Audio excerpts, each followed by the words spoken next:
All right. Welcome and thank you for attending today's Chamber University. Before we get started, I wanted to let you know that this will be recorded for you to view later if you need to, and we are going to be sending it out to quite a few people afterwards as well. I want to take a moment to thank Cedar Park Economic Development for being our presenting sponsor for our Chamber University series. Today, our speaker will be John Gonzales. John is the Regional Director for the U.S. Chamber for the Southwest and South Central region, which represents 8 states.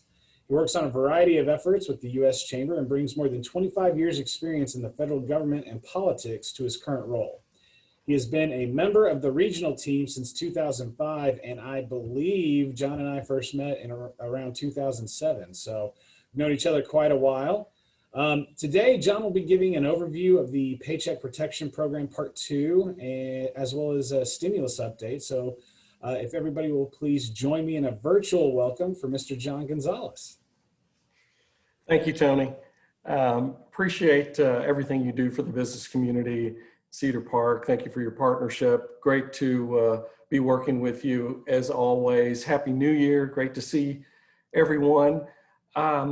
I just want to touch on a number of really 4 key highlights to what was passed on Christmas Eve. If you all recall, if we can think that far back, Christmas Eve, Congress passed the Economic Aid Act or Phase 4, and then the president signed it on December 27th. And really, there were in the new bill. There was a continuation of several items, but for small businesses, there were really still four main parts of this Economic Aid Act: the PPP program and the Phase 2, Part 2 of PPP, idle grants, some new information on that, and that second draw of PPP. Is what I meant, and the original one was is still available as well. And then the live venue or shuttered venue operator grants is what SBA is calling them. So starting with the employee retention tax credit, I want to start with that because just to give your chamber an update on because it was available last time, but the employee retention tax credit, it didn't get a lot of attention in 2020 as part of that CARES Act, mostly because it wasn't as accessible as PPP at the time. But if I could leave you with any takeaway, it's going to be looking into and paying attention a little bit more to that employee tax credit opportunity. So beginning on January 1st, it's a refundable and advanceable tax credit of up to $14,000 per employee. So who can generally qualify? It's generally if you have fewer than 500 employees, if you've experienced more than 20% decline in gross receipts in a quarter compared to the same quarter in 2019, meaning pre-pandemic, you can qualify for this tax credit. So specifically, it's a $7,000 per employee for 2 quarters of 2021. And this is really kind of why I wanted to bring it up first and foremost, is because we're already 26 days into 2021. So if you're going to look at it, it'd be good to get started really quick on talking with somebody, your tax accountant or your payroll department, or the people that handle that. So that's, $14,000 per employee for 2 quarters in this year. It's authorized in law to last for the 2 quarters, for first quarter of 2021 and second quarter of 2021. Now you may remember this tax credit from the original CARES Act, as I mentioned. So back in spring, roughly 2020, It was a smaller credit. I think it was about 5,000 per employee. And you had to choose between the employer tax credit or PPP loan. And in the new bill, and I think PPP was just at the time a better deal and more popular, and a lot of people went that route, but you couldn't do both. So in this new bill, Congress has removed that prohibition and about taking advantage for both. So now you get, if you get, you got a PPP loan in 2020, you can take advantage of the employee tax credit in 2021. So it's something I think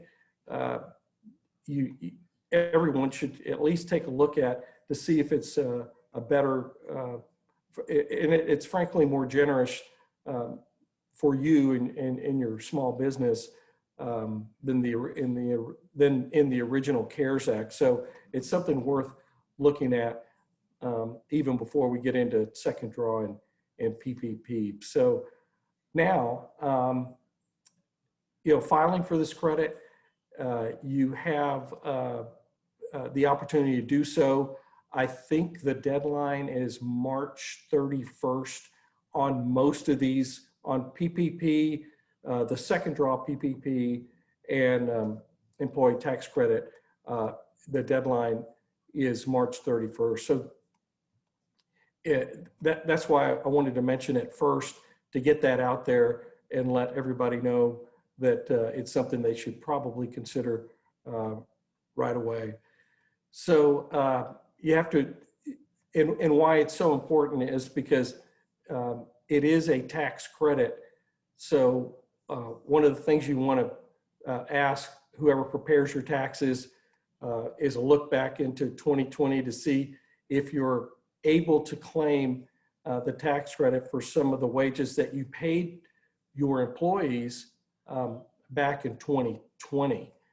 But if you received a PPP, probably better to use those dollars this year, because remember, it was only a $5,000.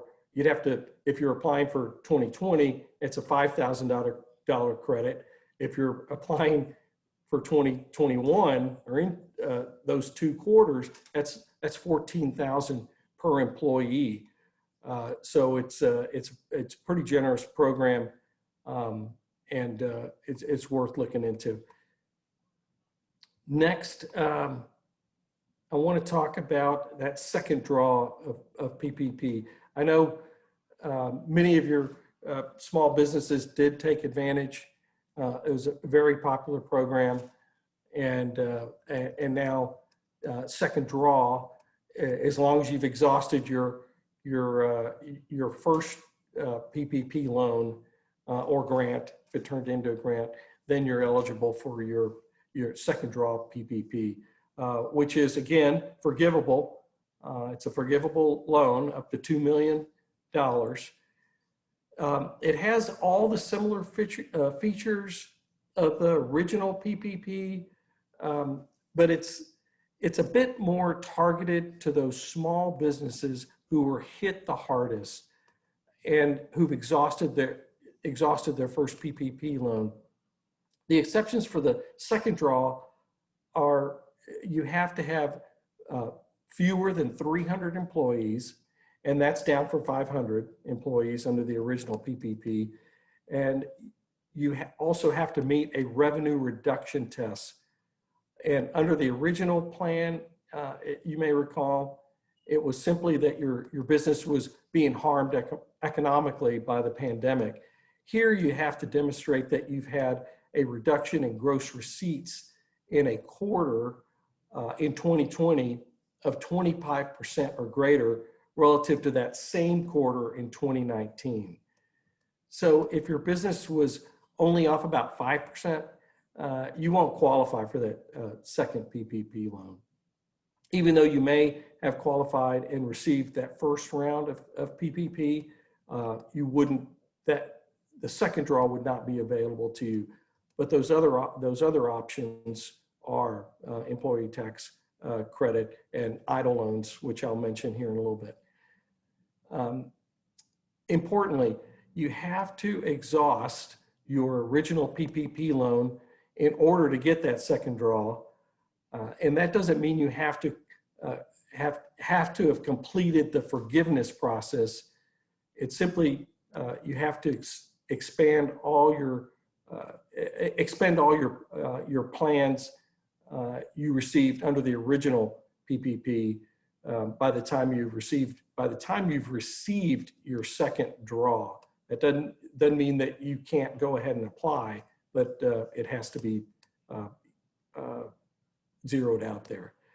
Another point to make here is the law reopens the original PPP plan since it was shut down back in September of last year. So it didn't issue any new loans after that point. Well, now it's reopened, and it can issue new loans for small businesses that meet the qualifications that I mentioned. So if you've never received a PPP, you can actually apply for the original program, but you have to meet those original plans qualifications.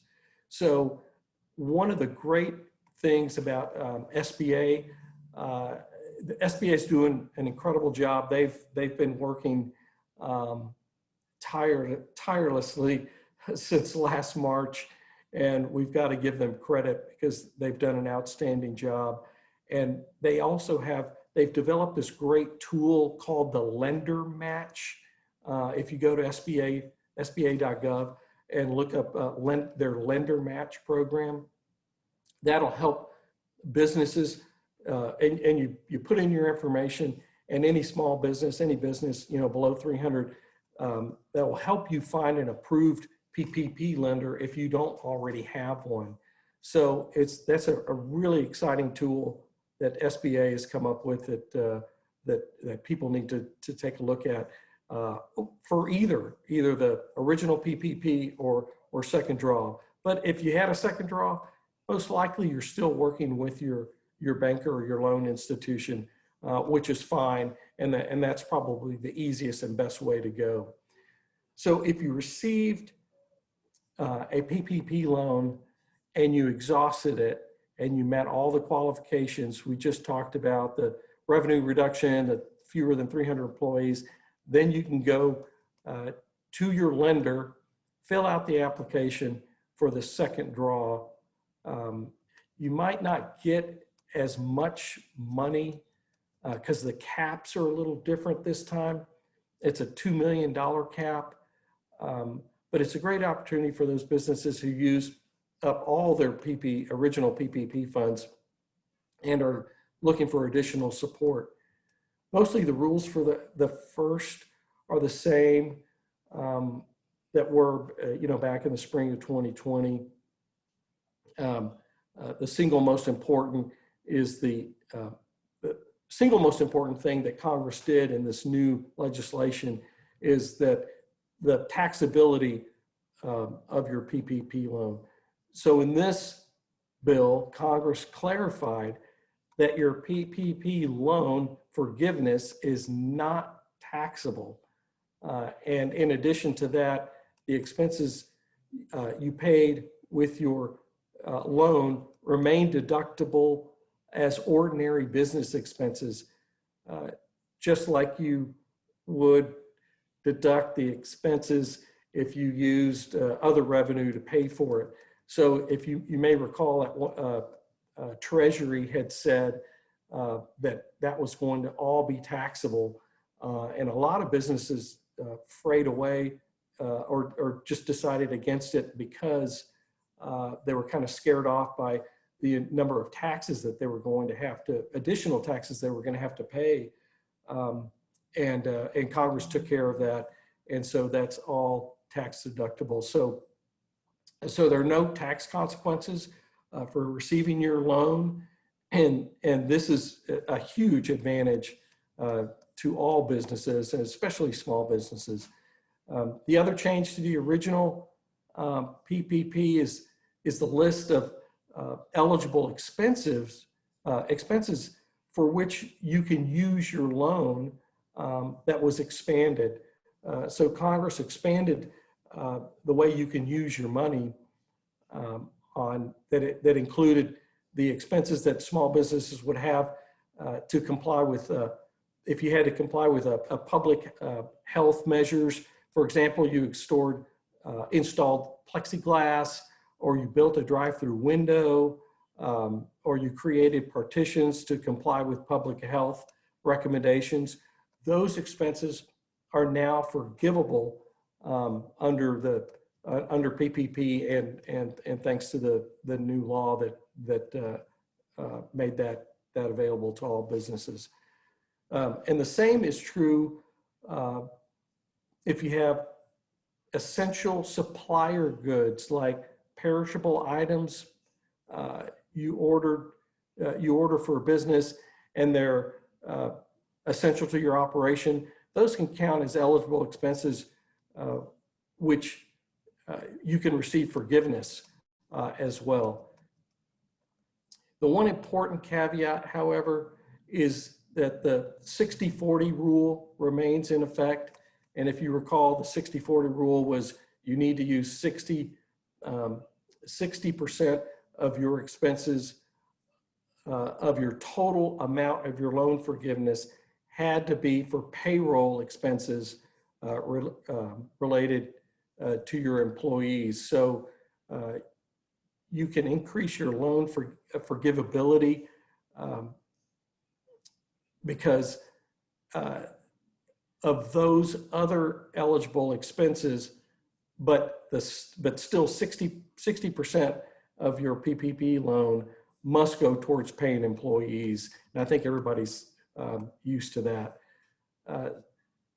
So the new stimulus patch, the new bill also had set-asides for those PPP money specifically for minority-owned businesses. Probably the most important set-aside, very similar to what happened when the PPP was replenished last summer, are the community development financial institutions and small credit unions and small banks. So there's money set aside under the program for those institutions. In addition, they were set aside for businesses of 10 or fewer employees. So if you were 10 or fewer than 10 employees, you were almost guaranteed, as long as you met that criteria, of getting a loan and having that loan turn into a grant. So just lastly on PPP, the legislation, Tony, and I know this is going to make you happy, as you know, the legislation changed the rules on allowing eligibility to 501c6s, nonprofit organizations. And most commonly, they were local chambers, but they also included your direct marketing organization, travel and tourism associations are now eligible for the PPP program. So that was a huge success, and thank you to your chamber and many thousands of chambers across the country that helped us get that included into the law. And so briefly on EIDL. EIDL grant, they're still eligible, and people were called EIDLs. They also have, and I'll mention the live grant program here just briefly, but if you remember the EIDL grants from last year, and those are the economic injury disaster loans that are operated by SBA. They ran out of money. As you recall, a lot of people were applying for that $10,000 grant for small businesses and maybe only received, maybe a couple of grand or maybe only 1,000 because it was 1,000 per employee. And now you can, you have to apply through SBA, and that grant, if you were approved and say you got 2,000 or 3,000, you can reapply for the EIDL loan grant, and you can, you may be eligible, or you should be eligible for the additional, say, $7,000. So if you got 3, you reapply under EIDL, you are now, you can get whole again and get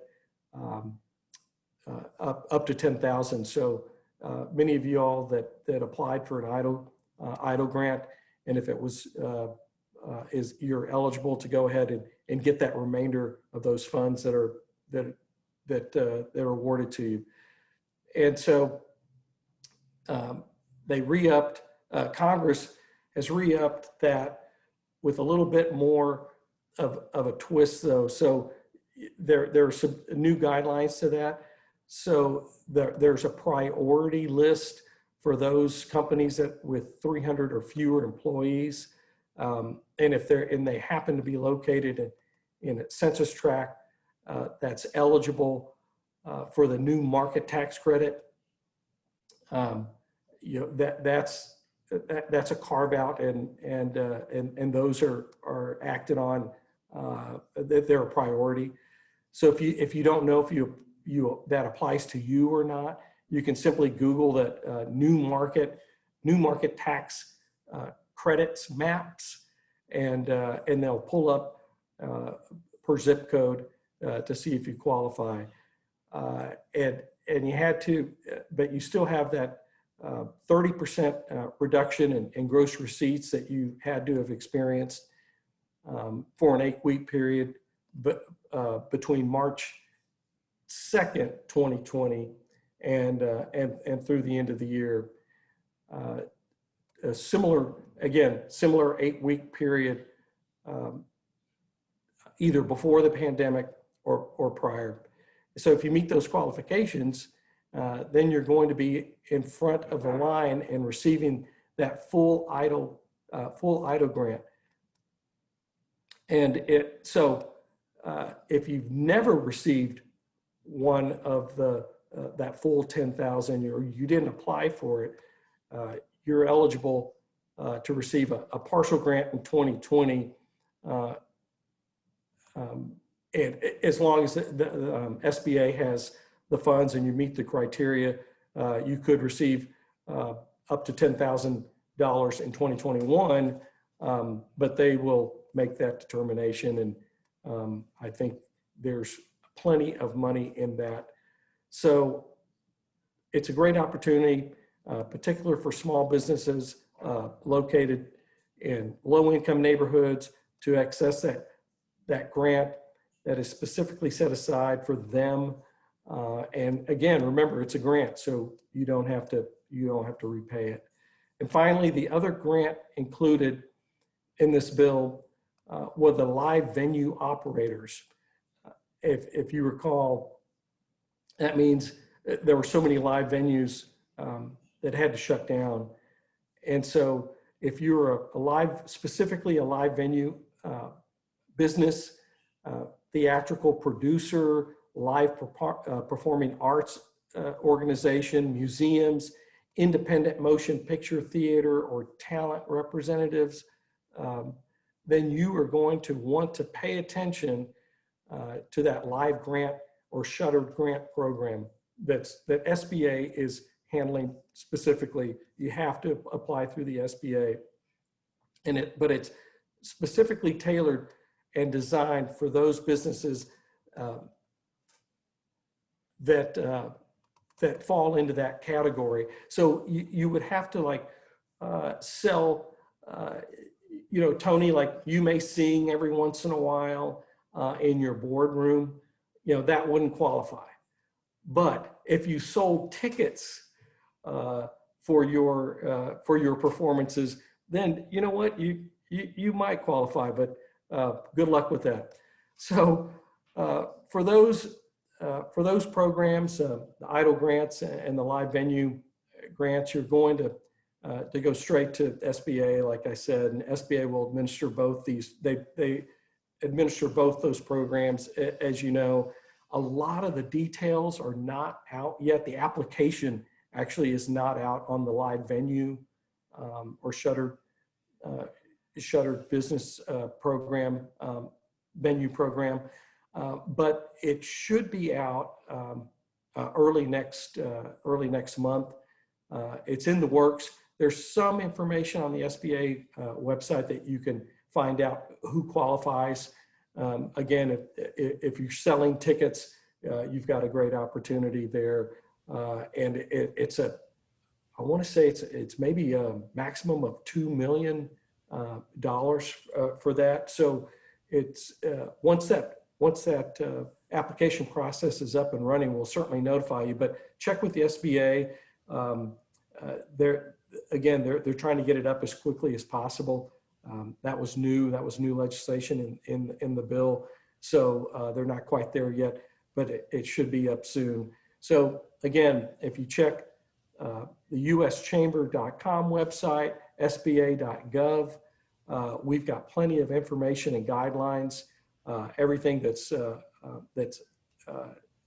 most recent information that we have from everyone, and please take advantage of that.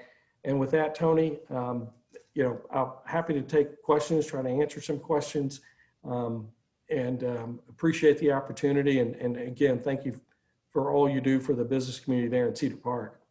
Well, thank you, John. And it sounds like I need to start selling tickets for my musical performances here at the Chamber. So as long as you sell tickets, you've got a good shot.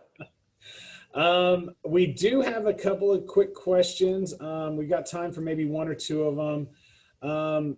One is, what is a realistic timeline for the next stimulus for businesses, and what is the U.S. Chamber doing to promote this to both parties? Yes, we are working on that. The timeline, boy, you would need a crystal ball on that one. But there were two main components in the law that passed on Christmas Eve that were not included, that we'd like to see included, and I think most people would as well, was the liability for businesses and schools, legal liability shield, you could say, for businesses and schools that was not included, and additional state and local aid that was not included, that we wanted to see that. Right now, the estimated bill that they've thrown out there is another $1.9 trillion. The Biden administration has not submitted that legislation yet. They think it could come as early as February, which is just next week. But remember that a lot of that is it was discovered or discussed in the summer when the House was able to pass a bill that the Senate would not pass, or their differences were over $500 billion, and so a lot of that information is ready to go. We just haven't seen it yet, but we're encouraging Congress to again make those get another stimulus round, but make it targeted and include those two items I mentioned, and we'll see what happens. We're optimistic that we could get something possibly done in March, but things are a little bit different in DC these days, so we'll see what happens. Let's take just one last question. If I have a reduction in staff, can I pay other employees more to meet the 60% threshold? And then does any decrease in staffing from 2019 to 2020 and now 2021 reduce the amount of forgiveness? On the first question, yes. Again, it's as long as you're paying 60% of the funds towards salaries. So remember, the whole thing was about retaining employees and paying your employees. So, and then on the second question, is there, what was it? I think it was the number of employees are reducing. Yeah, any decrease in staffing from 2019 to 2020 and now 2021, Yeah, does that reduce the amount of forgiveness? you know, under the new law, I believe that was part of that, making it a little bit easier and accepting, knowing that there were going to be input. I think on the original PPP, you know, that you couldn't reduce by a certain percentage, and that was more. But now on this one, I think is a little bit more forgiving. I'll have to double check on that, but I'm almost certain that you're not going to be penalized for that as long as you're still operating and you're still employing. You're still an employer. I think I remember seeing something that the U.S. Chamber did that said that there was a different way to look at it was if you can prove it doesn't make sense to have that employee there, you're not employing them just to employ them. If your business model doesn't allow it, like for hoteliers or something like that, they obviously don't have the same amount of employees that they did in the beginning of 2020, something along those lines. So, exactly. So it was easier. Yeah. It was more forgiving. And then remember, one last thing on SBA, on any loan, for any loan that's less than $150,000, the process is literally, it's a one-page application. They made it as simple as possible to turn that less than 150 into a grant, and it's a one-page application. And so you should look into that. Utilize that. Yes. All right. Well, I think that's all the time we have for questions. I do want to thank you again, John, and the U.S. Chamber for all you continue to do. Thank you again to Cedar Park Economic Development for being our presenting sponsor. And we truly appreciate everybody being on this webinar today. So with that, we'll close it out. Thank you again, John. Thank you, Tony.